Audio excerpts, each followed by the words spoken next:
struggle is families. Going to your mum's house, going to any family member's house, there's always food on the go. I'm not blaming our parents, they have no education. If you look at like Emirates, for example, and you're going on an 8 to 10 hour flight, the way that they work out your food is they base it on 2,200 calories, which is...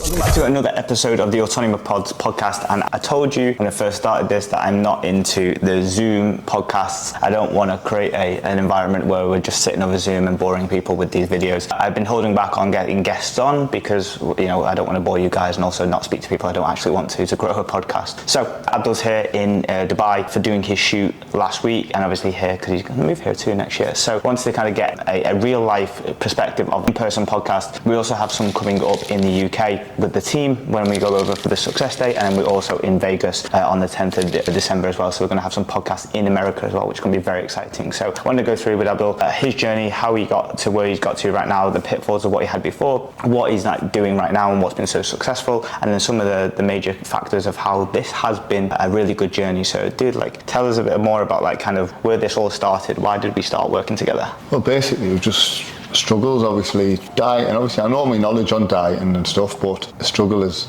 families. Going to your mum's house, going to any family member's house, there's always food on the go. With the Asian culture, the first thing they do is when you go to the house is stick food in front of you. So it's just a case of it. Finding it a struggle, maintain a diet. You might go 3 or 4 days really strict, and then as soon as you go to someone's house or you've gone out to an event with them, the food's that overwhelming, you just end up getting carried away and binge eating, so your deficit just goes out the window, and you end up in, like, rather than even go maintenance, you just go beyond into a crazy surplus. So it's just a vicious cycle continuously. Yeah, fair. And then, like, in terms of when we first started working together, what was the body weight? Where did we start at? We started at 88 kilo. And you've had a journey before that, right?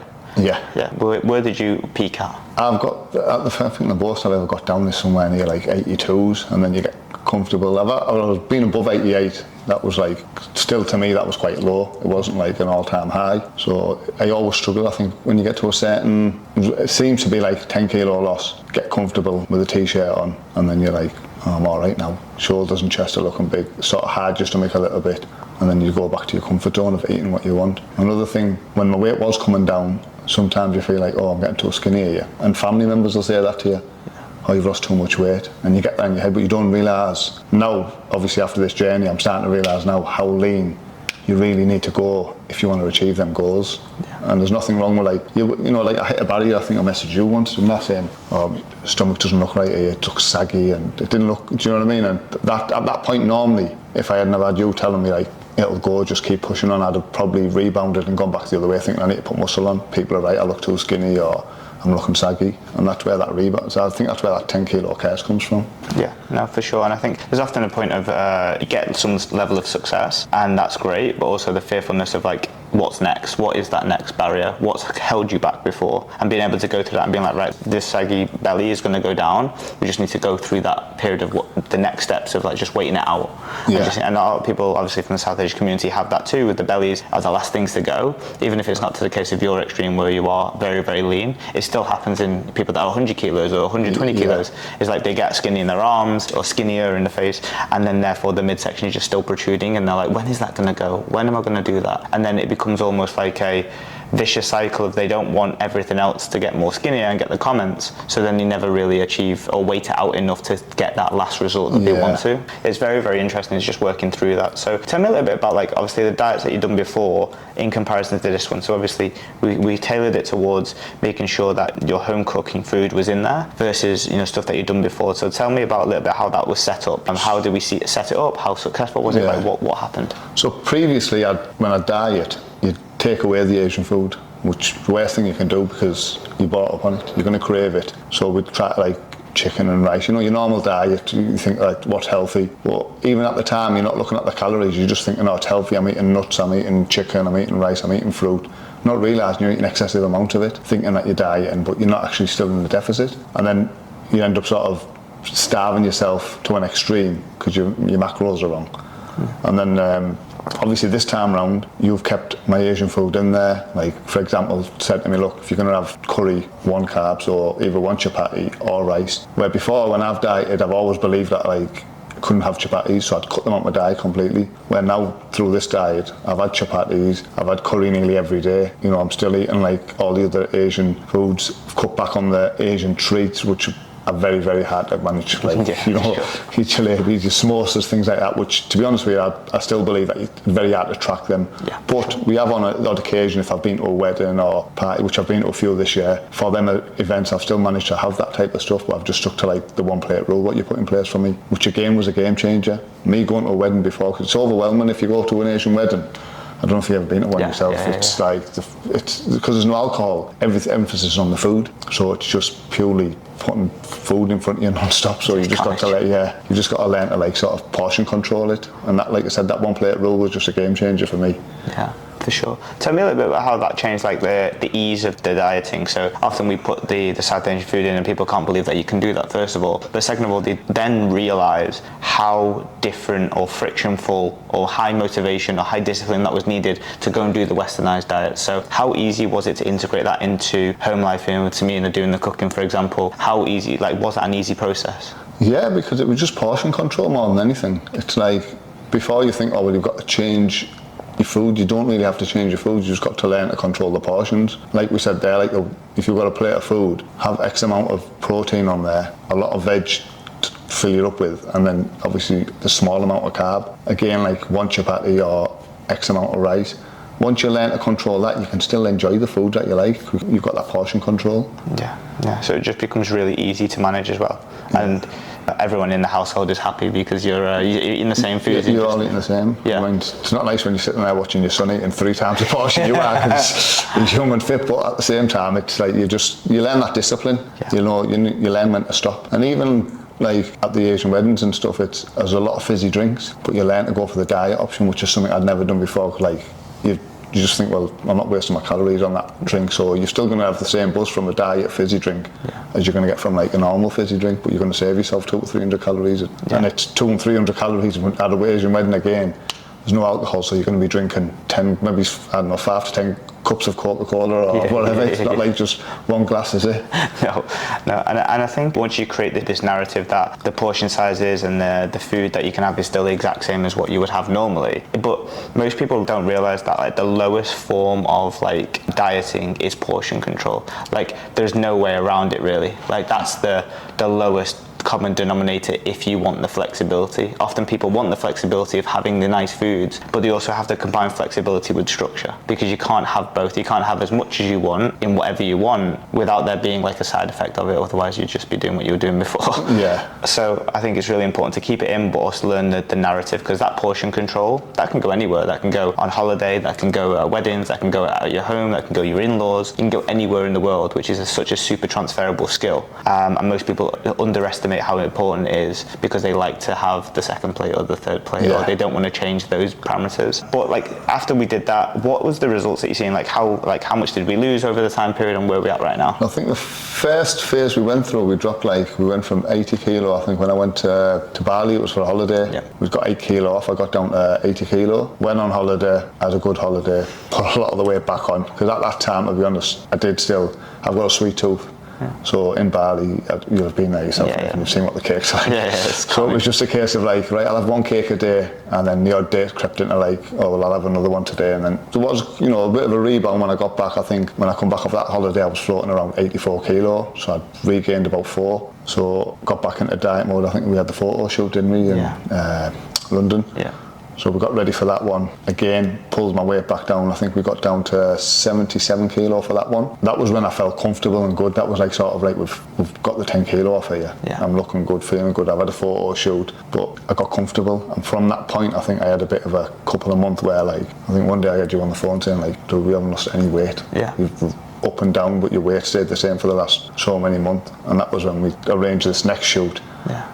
And that's when we've like really pushed boundaries and gone like way beyond. I think total loss now, what we hitting, we've got, I think it was 16 kilo total weight loss. Yeah. Got down to 72 kilo for this photo shoot. Yeah. And there was points even there where like we were coming down, and like I said, when I rang in and said, oh, stomach looks saggy, and the amount of people that's another thing I think that people struggle with, is when your family and friends are telling you look too skinny. Yeah. You've got to remember, when someone's used to seeing you floating around at 88, 90 kilo, and now you've dropped down like below 80 and you're going into the low 70s, you're going to look drained in, but they just don't. Obviously, they're not going to understand your journey. So you've got to have that willpower, not to get angry, and cause it's very easy to just like answer people back or get in a bit of an argument with people. So you've just got to learn to like have thick skin and just get on with it and just push through, because you've got to focus on what your goal is. But now I've realised then people don't understand your goal, but now they've seen me achieve it and they've seen the photographs and the outcome of this shoot that we've just done. I'm starting to get messages off the same people who were telling me I look too skinny, now telling me I look fantastic. Yeah, I'm skinnier then on these photos than I was when they were talking to me. So it's just, that's what you've got to think of, the long-term result. It's just the way of the world, isn't it? It's like the first they judge first, and then they comment, then they follow. It's an interesting. So I want to just go back to the holiday. What did you learn from Bali and going away and gaining weight? If someone was watching this, what would you teach them that allowed you to understand that maybe this time when we're obviously coming away from this shoot and going on your next holiday, what would you do differently? Just then, again, go back to your portion control. Now, in Bali, to be honest with you, it was just not having the knowledge basically of managing them portions, just going into your comfort zone and start overeating. But then when I've got back and jumped on them scales, it was a big wake-up call. So it's just, for me, if you're going to go on holiday, yes, still enjoy the food, but learn to do that portion control again. And I think the next holiday I went on after that was actually out in Dubai a few months back, and that was the one where we put a structure in place. I think in Bali we didn't really, even though we did mention some rules, I just didn't follow them. But like when we've come out with Dubai the second time, I didn't want to go back home in the same position, because when I did get back from Bali, one thing, when I did jump on the scales, I felt rubbish. Didn't feel good, and it was like, I'm gonna have to start again with this diet, because obviously dieting's not easy. It's not like, as much as we're saying, talking about it's better to portion control, it's still, you want to get out of that dieting phase and go into a maintenance phase. So this time I did think, when I go to Dubai the second time round, I am going to manage. So it was a case of like, right, I'm going to have a treat, but I'm going to have it late on the evening when we are out socialising. Skip the daytime treats, because they're the ones that don't really matter. But the evening one, it's when you're more vulnerable, because you're sat with family, you're out, you're enjoying yourself, and that's when you want to relax. So I was saving my treats for the evenings on that one. I think it's really important. Like the holiday mode, like conundrum, is a really interesting concept. So like I think that holidays, or people going on a holiday, really showcase a few things for each individual. One is like their mindset around the value for money, for when they invest in something like a holiday. Two is like when they're placed with a situation where potentially it's the last time they're going to be there, like it's urgency and scarcity. When you have those two variables, and then wanting to relax and unwind, and majority of the time you do that through food. I think if you look at all those three variables, you'll have people, like lots of people on the same spectrum, which is people want to get the value for money, so they'll overconsume because that's what they've paid for. Two is that they believe that it might be the last time that they're going to have this specific thing, so then they have double of it to make up for the fact that it's the last time. And then the third one is like when people want to relax and they want to just have holidays, they almost don't want to think about the same things that they think about when they're at home. So then there's almost this disconnect when they get on the flight, and then they look at those three things and they want to serve out those more than they want to serve their diet. So I guess like the majority of the time is like the first holiday that you go on during a dieting phase should never be perfect. What I generally see and what we've seen with Abdul is like you gain a first amount when you're going first on holiday. That's your benchmark for shitness. And then when you go on that next holiday, you just have to bring that body weight jump down. So you know, for me, like my first holiday I ever went on with after a photo shoot, or like after I did a diet, I gained 12 kilos. Then the second time was 8 kilos. Then it was 6 kilos. And then it was 4. And then by the time I've done a year or 2 years of going on holidays, depending on where they are, the Milans, the Venices, the Dubais, the holidays, wherever you go to, the Singapores, now I just go away and I don't gain anything, or very minimal, based on just the flight and maybe some nice meals. That I've learned that, but people don't see that. People just see, oh, you go on holiday and you have what you want, but you maintain. I'm like, yeah, but there was 5 holidays before that I came back fat as fuck. And it's like, I learn every time to chalk it down. And that's why I asked about the learnings, because the time when you came back here, we almost half the amount that you jumped up. So like we learned from that, the jump, then we had the I think it was 2.5 or something like that, and then this one will be it's different because at the end of the photo shoot and then we're going into maintenance, but the lessons are there every single time you go away, right? Yeah, but even this time around now, I'm managing control. I'm sort of not in a diet now, but I'm running maintenance a lot easier than I would have before. Especially after such a high on this photo shoot. Normally I'd have like, that's it, you just all guns blazing, you'd be eating whatever. Where now I've sort of like reined it in and I am managing portion control. I've got structure to what I'm doing. Yeah. A good one that I remember you mentioning as well was the second holiday I went on, because I think that's where the journey starts, is in the airport. Yeah. And that was, I remember normally in the airport for me, I look forward to having a big meal in the airport, but then you're forgetting you're getting on a plane and they're going to give you another, especially on the Emirates flight, you get a lot of food. Yeah. So I was having a big meal in the airport, getting a bag of snacks, going on the aeroplane, eating what they've given me, and then you've got your bag of chocolate or crisps or whatever. So you go and just, again, in excess. So I think it was on that one you'd said to me, look, make a choice, either have your meal in the airport or your meal on the plane, not both. And when I'd done that, I started the holiday in the right mindset of like going in on a diet mode. Like, yeah, it wasn't a diet because I was eating what I want. On the aeroplane, you can only eat what they give you. Yep. And that was the meal I went for, because I knew if I eat in the airport, there's still a good chance I might overspill. Yeah, as soon as someone gives the airport, I'm already like chicken or beef, you're like, oh, fuck's sake. Yeah. So yeah, the strategy around that for people that are interested is because majority of the time, holidays psychologically start and when you leave the house with your suitcase, not when you get off the flight. Now, the best part to do is to think about your flight starts when you hit the tarmac, but most people don't want to do that either with the kids. They've got the biscuits and Maltesers that they keep them quiet with or whatever when they're on the flight. So if you look at like Emirates, for example, and then you're going on an 8 to 10 hour flight, the way that they work out your food is they base it on 2,200 calories, which is 2,000 to 2,200 calories, which is a normal amount for an individual. Then they divide that down by the amount of hours that roughly that you stay on the flight, and they have brackets. So if you go on a 3 to 4 hour flight, you get one meal. If you have an 8 hour flight, 9 hour flight, it's probably a snack, a meal, and maybe some tea and coffee and biscuits or something like that. And if you look at the cumulative amount, majority of the time, it's just the time spent divided by 2,200 calories that you roughly get there or thereabouts. Obviously, if you go up for extra biscuits or you have extra food or you ask for an extra bread roll, that's your own bad. But like majority of the time, it's broken down like that. So they all already filled your spot. So the way that I speak to clients is like, you've got to make a choice. You either have the meal beforehand in the airport, your bacon butties or whatever, obviously not for you, but like, bacon butties for me, or turkey bacon, and then, or you have the food on the flight. And if you're one of these people that, I don't really like the food on the flight, but you still eat it, fucking make a choice. Like if you don't like that food on the flight, take your own stuff. Like there's been periods of time where I've made a choice where I've been like, I'm going to have the Emirates food, totally cool. I know that's going to be roughly 1,300 calories. I'll have that. Or if I don't want to eat that food because I want to be more controlled, I just use the Pret diet, which is most Heathrow, all Stansted, they all have a Pret or a Sainsbury's or a Tesco or it used to be WH Smith, but it's not anymore. You go into there and you get the same amount of calories that you would spend on an Emirates flight, which is about 1,300 calories over an 8-9 hour period. And then you just get that from the shop and then you take that on the plane with you and you eat that over an 8 hour period. Because if you don't like the food, you just, it's eating sake. So they're the ways that I would navigate that, because ultimately, and then the last thing is like, if you do end up doing something that you've never done before, like business or first class, I think there is a different element altogether. Because I think there's a nicety, like when I go business, and I dieted during this time, last 6 weeks whilst Abdul was dieting, I was on a business class flight to Kenya, and I've never done business class on my own per se. I've always done it, I think once or twice before, but this was the first time I'd legitimately paid for it myself, and I was going on a business trip. The rest of the time was personal and leisure.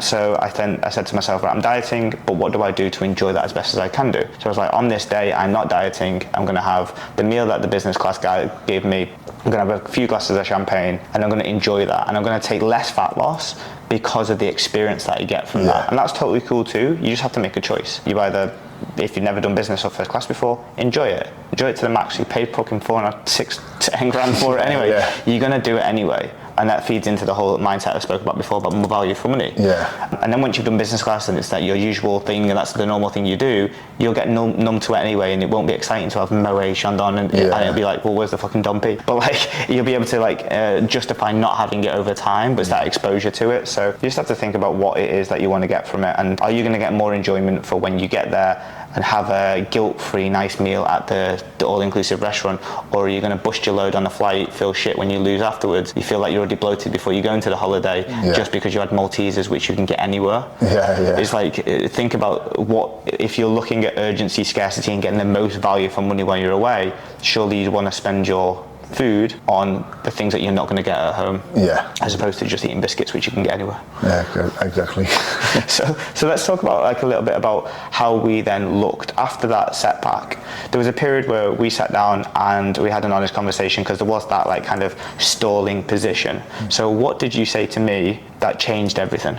So it was me, but I'd got to a point where it was, I've got this far with diet and I've done whatever, but I was nowhere near where I wanted to be. I knew like my main concerns, my stomach, lower stomach area. I'd spoken about it before. Just, I'd always lose weight, get in shape, I can build me up a body, but I always had that belly. So even on holidays, like sat on the beach, I'd be uncomfortable with my top off. But this time I said, like I rang you and said, look Nathan, if I don't push now beyond this and get to this weight by this date, kick me off your programme.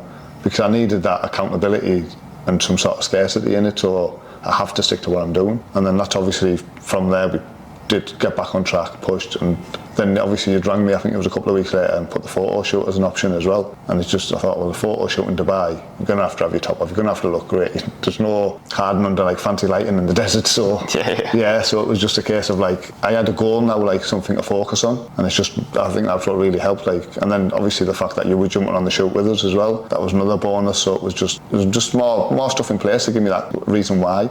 I think that's a big factor. Like, you've got to look for a reason why. This is where a lot of people go wrong. They go on a diet or they're looking to lose weight, but they don't actually understand why. I remember when I rang you, you said to me, look, I want you to sit down and actually write it down on paper why you want to achieve this goal, like what is it going to mean to you. And when I actually done that, it was like the reality kicked in, like, all right, I can do this and this is why I want to achieve it. And that's something that like I think a lot of people need to do. If you've got going on a weight loss journey, sit and actually write down, like put it pen to paper. So you've got it visually in front of you, like what is your reason? What is like, what is losing 10 kilo going to mean to you? What is being able to take your top off on the beach and feel comfortable, what is it going to mean to you? And then you're more likely to achieve that goal, I think. Yeah, and most people get high on their own supply and what they've done in the past, and they sit back and they think that that's enough to get them by. But actually, everyone psychologically reaches a point in which they need to forget about where they've come from and focus on what is the cost of not being forwards. Yeah. And like the way I view it is, and we spoke about this before about like business, but it's like you need to realize, like if you're a size 14 right now, but you've come from a size 18, you've done a fucking fantastic job. But if you want to be a size 10, you need to forget that you've been a size 18 and go, well, what's the benefit of me being a size 10? And then you start looking at like the specifics. So right now you can't shop in Zara. Right now you're not a small t-shirt. Right now if you do tuck your shirt in, it still hangs over the edge. Like you can't button things up that are this tight, or you still feel self-conscious when you look in the mirror, and you need that dose of reality to go, I'm not really where I am. I'm grateful that I'm in this new position, but I'm not where I need to be. And it's almost like you have to forget about the supply, the gains that you've made so far, and go, I need to reset. I need to go, that's the place I want to be over there. So where I am right now is almost like how I was 4 months ago. Yeah. I'm a size 18 again.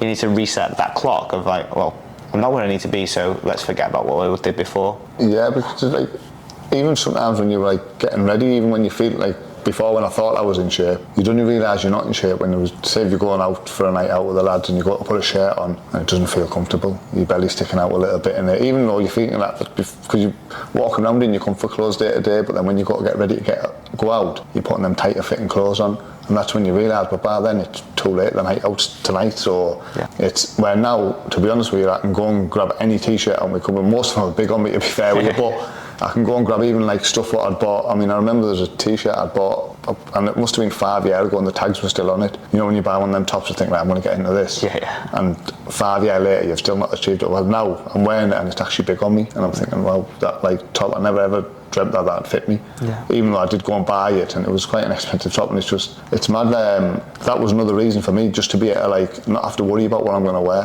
Yeah. Whatever clothes are in my wardrobe, whichever I put on.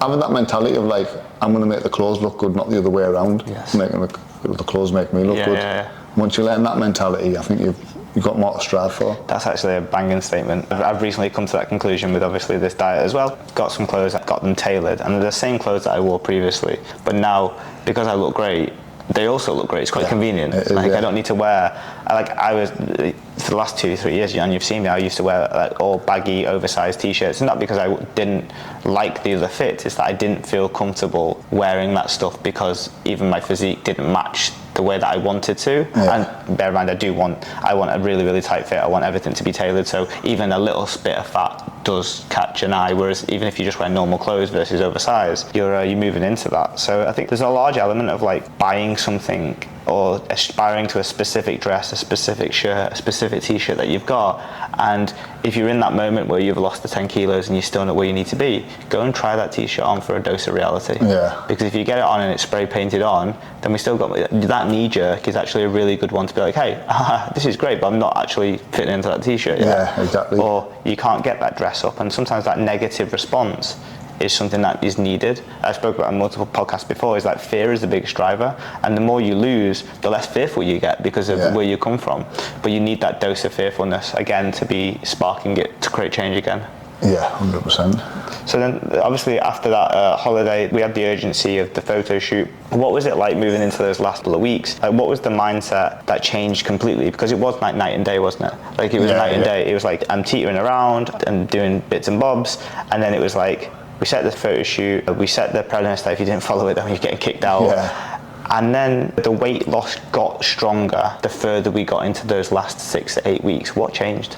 I think it was just, again, knowing that we've got the photo shoot coming up, and I'd got to a point where I must have, like, you know, when you got, like I said, got a 10 kilo loss, you get comfortable, and then you start to float, and then you're starting to go back and forth. But then I think I broke that barrier once I got like down to like 12, 13 kilo loss, and I broke past that barrier, and I could start to see like abs visually coming through. There were certain times you were at certain lighting, and you're like, oh, I've never seen my obliques before, like, and that, I think it just pushed me on more and more. So the more I started to see like visual changes, and it was more personal stuff, not stuff where like you're out seeing other people, more when you're getting changed at home, or you just got out the shower and you realise, oh, my obliques have popped through, or my abs are starting to show more, or I've got a vein popping through on the top of my chest, you know, little things like that. And it just, that was motivating me more and more just to go beyond boundaries, because I'd seen something I hadn't seen before. So when you see them changes, you realise, oh, if I carry on, I'm going to get even better and better.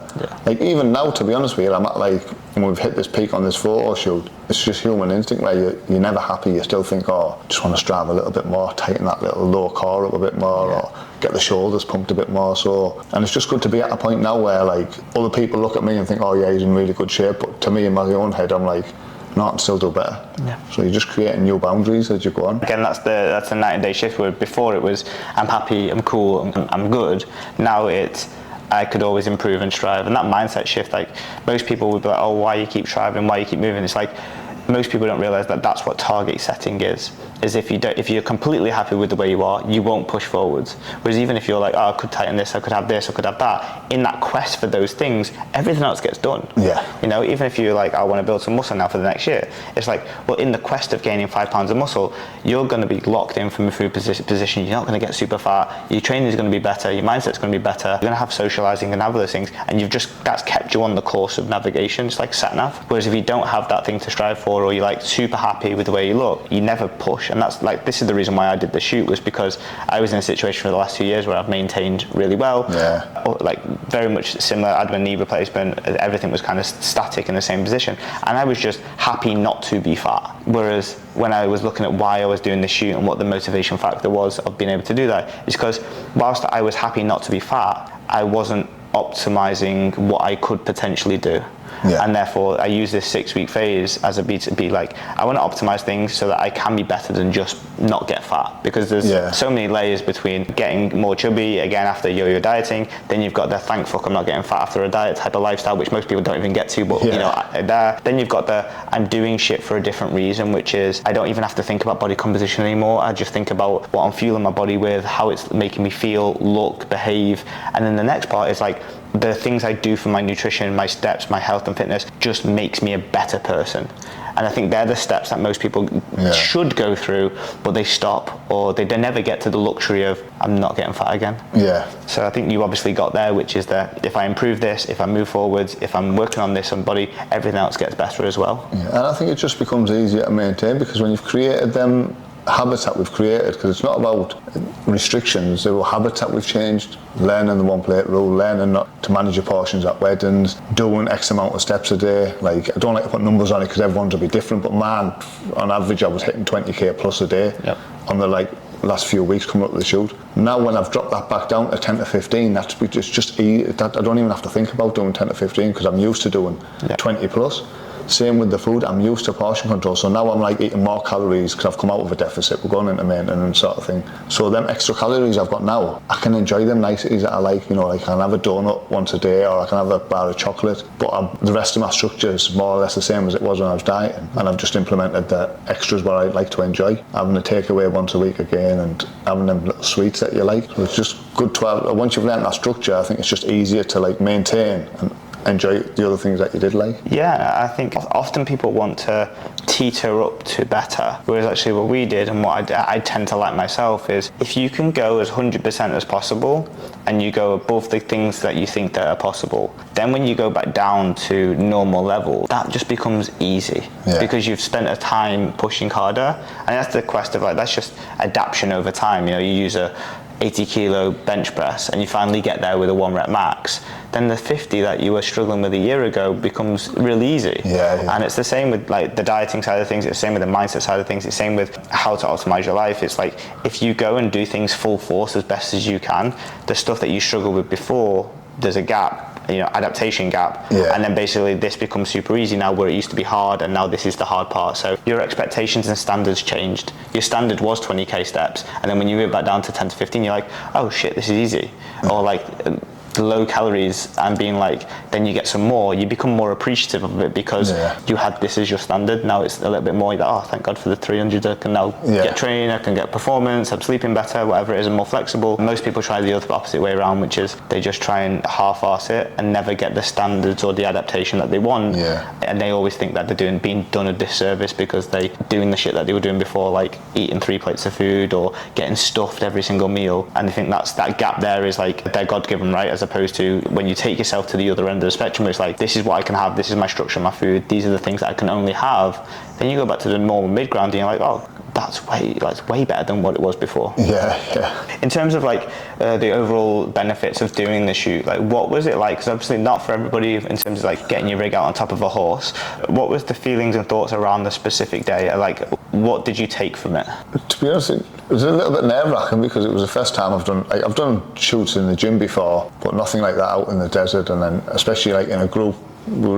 You were in a group where you're with other people who were like coaches and they're on that level, and then but the day was probably the best experience I've had, because once I got into it and realised like you start to see the shots coming back and we were like showing each other the photos, and I didn't realise how good I looked until on that photo shoot day. Like when I seen a couple of the shots come in on the camera and I was like, whoa, I didn't even realise I'd achieved that, because obviously you peak at that photo shoot as well. So I think for anyone who's on a journey, I think a photo shoot's a fantastic way just to like celebrate the end of your journey. That's how I like to explain. Like it's a celebration. It's not about one, you're going to get something to showcase and see what you've achieved. The main thing is just something to enjoy. It was a good day. We enjoyed it. We had a laugh. We got on a horse. Like done stuff that you don't do every day, and you've just created a memory sort of thing that you've got to be able to celebrate for the rest of your life, basically. Yeah, no, 100%. I feel like a lot of people see photo shoots differently to the way that they are. The camera went and got too hot, so now we're recording this part 2. So I think the key concept around that photo shoot side of things is doing something in which you see yourself a little bit differently than before. A lot of people don't have that peak or that high at the end of their journey. Something that you said, obviously, to get the pictures to commemorate it over time.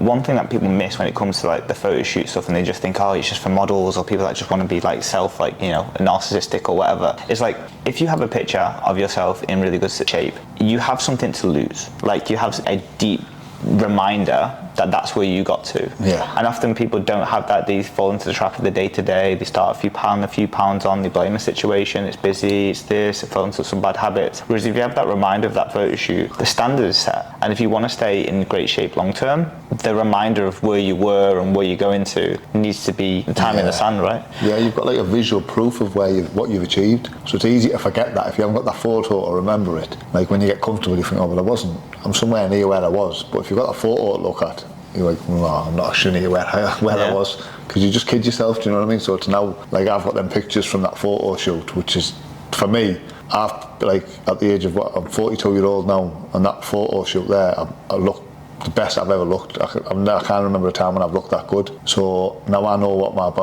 where my limit is. I can push beyond. But if I go anything below that, I'm not pushing myself hard enough. That's what believe going forward now. Yeah, because the bar is set as a higher standard, and I think whether it's a photo shoot, whether it's just the pictures of yourself in the dress that you like, whether it's just being the sari picture generally at weddings, what you get when you're like, oh shit, that's me. Right. Whatever it is, there's just that element of like, this is where I'm at, this is the bar that's set, and most people don't realise that it doesn't just come naturally to maintain afterwards. It's not like, oh, now I've got this, I'm going to stay there. It's like, you need a next step, or you need a standard, you need I'm not going backwards from here, I'm not losing this. Yeah. And some things in place, whether it's the photos, whether it's getting your t-shirts tailored, whether it's throwing out all of your old stuff that is a medium and you're a small now, because once that small gets tight, you've got that feedback of being like, hey, I need to rein it in a little bit. And I think the objective markers of like, which kick you back into gear are really, really important in the fast-paced level of life, because you can just kid yourself, oh no, it's okay, and you start wearing baggier stuff again, you start picking out those mediums, or you start picking out the size 14 instead of the 12s, and you're like, oh, by the time you're now 16 again, but you haven't noticed it because you've let the standards of objectivity slip to, oh, it's okay. And actually, it's not okay, because you felt great there, that's where you want to be, but you fell back into the trap. Yeah. Another thing I find is like, especially in our community, is one that like to hide behind, it's genetics. When it's not genetics, the reason we're out of shape, or we've got a very high diabetic, and there's a lot of diabetes in our culture, it's because of our diet. And it's because we're following what our parents done. So if we don't change it, our kids are going to follow suit and just end up with the same habits and the same lifestyle and the same illnesses, diabetes and other things, thyroid problems. They're going to come with the diet, and it's purely down to diet. And for me now, it's knowing that I've got, like, another thing I've spoke to a lot of Pakistani lads, oh, well, we all have bellies, it's just normal. It's not normal. We've just made it normal. Yes. And it's, you've got to break it. Like, it takes one person to like make that change and show that you can get rid of your belly. You can still eat Asian food and go to the weddings and whatever else and still achieve that result. So now hopefully other people are sort of like, if it encourages one or two other people, happy days. Yeah, and I think it's like that, it's crabs in a bucket mentality, but also like fish in a pond. It's like, if everybody in your pond is drinking 10 pints, has a belly, and all have the same woes of, oh, I've been trying to do this and trying to do that and nothing's worked, then because of death by association, if all 10 of the people have the same thing, you think that that's a bigger, widespread problem. But there are hundreds, if not thousands, of South Asian individuals in amazing shape. They're the gap of like, oh, look at those people, they're a bit weird, or this, that and the other, they're different, or they must have the genetics. And it's like, no, they've just took it upon themselves to take that genetic pool, take that genetic excuse, take that lifestyle excuse, and just throw it in the bin. And that's the only difference. And see it out. I mean, the last wedding I went to was August, end of August it was, so it was only 7 weeks ago. And I remember being at that wedding, and I'd gone over to the dessert counter, got myself a cake, and honestly walking back to the table, I must have got pulled by about 6 people. Thought you're on a diet. I thought you're on a diet. And it's like, by the time the last person says, you're like, I am on a diet, it's part of my diet. It's like, they don't understand what a diet is.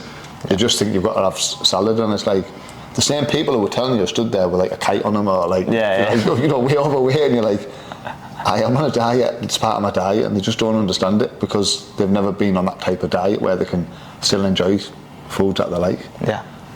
And I think that's the behaviour change that's coming over time. And I think it's this generation, the people that are in between like maybe 20 and 45 right now, they have a really good opportunity with the information that's been put out, the changes in dynamics, seeing the ramifications of grandparents, the whole type 2 diabetes, high cholesterol, the whole tablet game that's been played, and they want to change it because they want to change the course and direction for that. And I think it is a very interesting time within the South Asian community, because of the input of the way that we diet, the way that you help people, because it doesn't need to be the way it was before. And if we follow what we did before, you're going to get type 2 diabetes. 75% of those that both parents have type 2 diabetes will have have diabetes themselves. If one parent of yours has type 2 diabetes, you got like a 40% chance of diabetes yourself. It's like, most of that comes down to the fact that they fed you for the first 15, 20 years of your life. Not because genetically it's now this thing. It's like, if you just lose 10 kilos, you don't eat like shit all of the time, you get good portion sizes, you will change the course of direction, not just for you, but if you recognize that if you have type 2 diabetes, your kids are then 40%, 70% likely to have that too. Do you really want to give type 2 diabetes to your children? Exactly, that's what I think about that. So it's like us now, like one of the rules, like since obviously I've been going on this journey, one of the things I've implemented in my house is, because that was a big factor that like put the weight on us, was having biscuits. So we don't have biscuits in the house. Now, I'm not saying my kids can't eat biscuits. If they want to eat biscuits, if I want to eat biscuits, I'll eat them, but you've got to go to Tesco. Which one? It's about a 10-minute walk. You're going to burn a few calories going to eat biscuits. Secondly, you're more likely not to have them, because if it's just like a spare of the moment thing and you fancy a biscuit, if it's in your cupboard, you're going to go and have it, like even if it's not. But if you've got to go to Tesco, then you've got to make decisions. Can I be bothered walking to Tesco to get? Can I be bothered getting in the car and driving there? So it becomes, you know, you put a little barrier there just to stop it, and then a treat is really a treat rather than just a spare of the moment thing. And it's the same with the kids, like I said. So now, because we haven't got it there, because as we were growing up, so our breakfast was cereal, toast and biscuit and tea. So, and then you'd come in from school while your tea's getting cooked for say 6 o'clock. In between that 4 and 6 o'clock, you'd be having tea and biscuits again, and then tea and biscuits before bed. And that's not, I'm not blaming our parents, that they have no education. These days we've got Google, YouTube, you've got hordes of information on the internet to teach you about dieting and stuff. They never had that, so they just thought food's food, and you know, so if we don't make them changes with the information we've got, nothing's ever going to change, is it? Yeah, 100%. The biggest, one of the biggest things that like grinds my gears is the cupboard, the snack cupboard, the biscuit cupboard, where when you challenge your client, say, oh, like, why do you have like all these biscuits? And, oh, but my kids need the biscuits. And it's like, well, who decided that the kids need biscuits at 4 p.m? You did. So then you're creating this environment where your kids are expecting biscuits because you're providing the biscuits. And then basically, the long story short, they got accustomed to biscuits at X time, or having a cupboard of biscuits, because you created them having a cupboard of biscuits. You created that. Whereas if you take the biscuits away and you use it more of like a treat, or you make it more of an occasion, or you don't accept the fact that they can have biscuits every day, and that is not a bad thing. You're not depriving your kids because you're not letting them eat fucking digestives every day. You're depriving your kids if you actually get them to eat digestives every day and then give them fucking obesity. Like you're actually making it worse. You're feeding the problem, aren't you? I remember I was on holiday in Turkey, and I'd seen this family, and honestly, like, they were the best looking family, and I mean physically, they were like, all looked good, skin was glowing, in really good shape, and we'd gone for breakfast. And I watched my kids and I watched their kids at the table, like coming over with the breakfast, and their kids all had a big plate full of, now this was like an all-inclusive, so you had choice of whatever you want. All their kids went to the counters themselves. It wasn't like the mum was watching over them. Come back, big bowl of fruit, a bit of yoghurt, a juice drink, and it was like, my kids have come over and they've got like pastries and cakes. There wasn't one bit of nutrition on there. And mine was the same, so I'm not like just blaming the kid. That was me. I'm sat there with a big, you know, pancakes full of chocolate in front of me as well. And when I looked at this family, and I thought, and I got talking to them in the end, I just said to them, like, you know, and the lady said to me, my kids have never eaten sugar. I was like, really? She went, they don't crave it, they don't want it. She went, if they want something sweet, they'll just go and have fruit. She went, we've never stopped them. It's because me and my husband only eat these things. Now the kids have implemented the same thing. And like, the kids didn't, so watching this all-inclusive restaurant where these kids have got access to all this, and they're still going for that healthier option because they're following what the parents do. My kids were following what I do. I'm sitting on the table showing off with a pot of pancakes and chocolate all over them. And it's just, you know, your kids will follow what you do, and that's where it comes to. It's not genetics, it's culture and habit.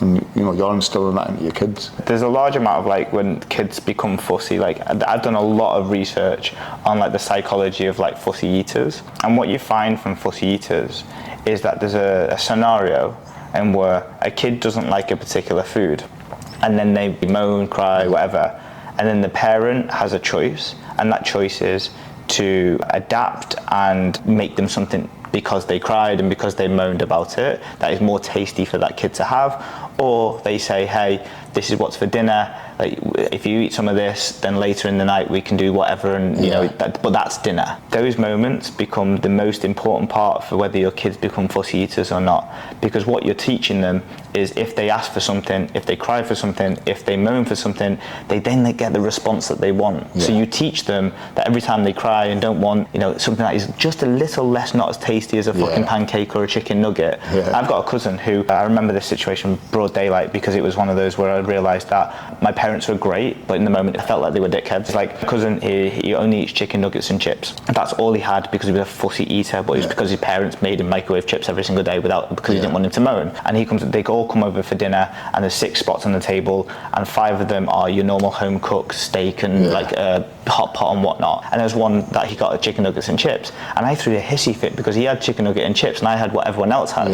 But that was the disparity where I was like, I jumped under the table, I started crying because he got what he wanted and I had what everybody else wanted, and then I realized it's because they pandered towards his needs, and then he's accustomed to now chicken nugget and chips, and that's the only thing he eats, whereas I was expected to eat what everyone else eats, and I enjoyed eating with family. I enjoyed having what they had, and it just became this moment where I was like, I've been taught a different way from my parents how to react with food, because I got told that's dinner, if you don't like it, fuck off. You know. And yes, if you don't like broccoli, we won't cook broccoli again, but you'll have another veggie that's a bit different. Do you want salad? Do you want tomatoes? Do you want peppers? It wasn't, oh, because you don't like corn pieces and potato, for example, we're going to make you a pizza, because that just gives the wrong message. So I think like fussy eaters, the home environment, it all comes from the parents, and it all comes from the grandparents if they're living with the parents too, to get that habitual pattern. You know, if I got accustomed to every single day eating a full bag of biscuits at 4 p.m. Why? Because my dad did the same thing. Why did I eat snacks before bed? Because my mum was sitting there with a little bit of Haribo and chocolate watching TV. They all come down from the family. Like I had a message from a woman that was saying, hey, can you help my daughter? She's 14 and she has too much food, she indulges in snacks and da-da-da-da-da. And I wrote back, with all love and respect, she's 14 years old, which means that this is a you problem, not a her problem. Because all she's doing is following suit. Now, she didn't like the answer, because obviously that puts it back on her. But the reality is if your kids are under 16, the people are 18, when they haven't gone to university, all their actions are determined by the closest people around them and the things that have happened in their life to navigate those scenarios. That's it. Yes, they can preference particular foods, but there's nobody in this whole world that doesn't like any veggie or any specific thing, because there's so many ways that you can make them that make them taste nice. So it always comes down to the family, and starting there then breeds the kids into the right scenario. That was the thing with me. I'll be honest, I didn't really eat veggies. Now, growing up, I was like one of them fussy kids that just liked curries. Like I was like that was my go-to food. But if there was veg and food on the table, you had to eat it. Otherwise, you wouldn't get nothing else. If our mum made, like, say, for example, she's done a Sunday dinner on the weekend, your carrots and stuff are on there, and then you learn to just mix it into the mash and put a bit of gravy on to get the taste away. And you know, you learn to eat it, and it's the same with your kid. If you put it there for them, and you know, if there's dessert afterwards, but you haven't finished your food, you're not getting the dessert. You know, obviously, you're not full, are you? No. In those scenarios, obviously not being a parent, but you are a parent, so I've got the permission. Is that it's just my parents were okay with me kicking and screaming. They were okay with me sitting there causing a fuss at the table, jumping under the table like I did in that scenario. My dad gave me a kick under the table and said, hey, let's have a conversation. And he just said, don't fucking act up. We have the values because we want you to eat. He said to me, do you want to be a kid that eats fucking chicken nuggets and chips for the rest of your life? No. So you're going to act the way that is beneficial for you long term and short term. You didn't moan about it any other day. You just saw someone else doing something that you wanted. You can't have that because you're not as fucked as he is. That's what you had. You're not as fucked as he is. You're not in a bad position. In the short term and long term, you're in a better position, and we'll give you chicken and fucking chicken nuggets on a different night when it's the right time to do so. And then I sat down at the table and ate my food. It's just right, isn't it? Well, I messaged you a couple of more, I think it was about 2 months ago, when my son had collapsed and we'd gone to get some food, and he's gone into the shop and collapsed. And the problem was, he's gone to his nana's, so he'd been to a camping trip with the cadets for a week. Obviously on a night time, kids have been eating sweets, all living on sweets basically. He's come back from there, gone straight to my mum's house, stayed at his nana's for the night. Him and his cousins, they've basically just eaten sweets all night long. My mum told me the next day they'd snuck out and gone to the shop and just stocked up on sweets. So we've gone to pick this food up. Now he's had lack of sleep because he's been at his nana's playing computer games and whatever, eating a load of sugar. When he's going home at 6 in the evening, he's gone in the shop and he's just hit the deck. And it was purely, when we've gone to the doctors, got him checked, everything was fine. And when I've gone through his diet, he'd had nothing but sweet, and the only food he had eaten was a sandwich, which again was a carb, so it spiked his insulin levels. And that's when I've sat him down and said, look, son, do you understand what's happened there? And I explained to him, and now he's like, because of the way I explained it to him, he's actually started changing his ways and he's eating better meals. And now he was a very fussy eater. He'd sneak in the cupboard for chocolate, and now he knows that, like, I'm only allowed to have so much sugar a day because I don't want to be collapsing again. And it's a shame that sometimes, like, them extremes, it has to go to that extreme where a kid collapses for him to realise that, like, oh, how bad sugar actually is. Yeah, in the dosages that, if you're banging 6 bags of Haribo and then, and get no sleep, it's crazy.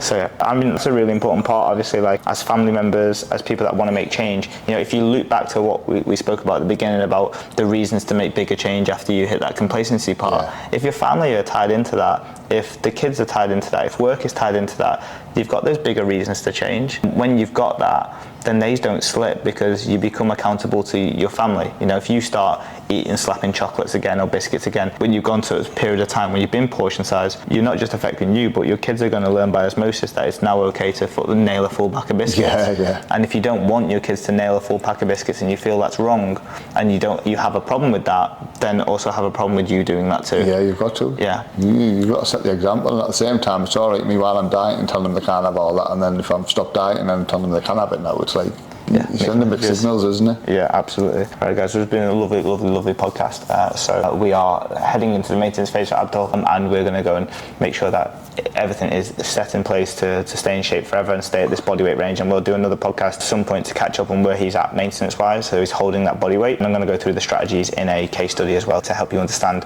what it's like to stay in shape after a diet, obviously eating the traditional South Asian food, and then integrating them back in at higher degrees. Obviously, you mentioned about like one chapati, a bit of rice and stuff like that, but now we want to look at what does a lifestyle look like for someone that is eating the South Asian food as opposed to what does their diet look like, because they're quite similar in terms of structure, but the difference in terms of quantity. So guys, have a lovely rest of your day and chat soon.